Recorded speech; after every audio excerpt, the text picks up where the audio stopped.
একদা এক ব্যক্তি হজরত ইমাম হাসান রাজিয়াল্লাহু আনহায়ের কাছে এসে অভিযোগ করল যে তার বাগানের গাছগুলো ফল দিচ্ছে না এবং এলাকায় দীর্ঘকাল বৃষ্টি হচ্ছে না। ইমাম হাসান রাজিয়াল্লাহু আনহা তাকে বললেন, বেশি করে ইস্তেগফার পড়ো। কিছুক্ষণ পর আরেকজন এসে অভাব অনটনের কথা বললে তিনি তাকেও বললেন, বেশি করে ইস্তেগফার পড়ো। এরপর তৃতীয় এক ব্যক্তি এসে সন্তান লাভের দোয়া চাইলে তাকেও তিনি একই পরামর্শ দিলেন, ইস্তেগফার পড়ো। পাশে বসে থাকা এক লোক অবাক হয়ে জিজ্ঞেস করল, হে আল্লাহর রাসূলের দৈহিত্র, এক একজন ভিন্ন ভিন্ন সমস্যা নিয়ে এলো, কিন্তু আপনি সবাইকে একই আমল বাতলে দিলেন কেন?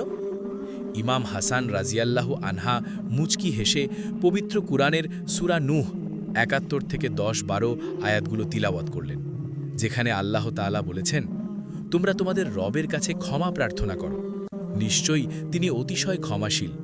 তিনি তোমাদের ওপর অজস্র বৃষ্টিধারা বর্ষণ করবেন, তোমাদের ধন সম্পদ ও সন্তান সন্ততি বাড়িয়ে দেবেন এবং তোমাদের জন্য বাগান ও নহরসমূহ প্রবাহিত করবেন।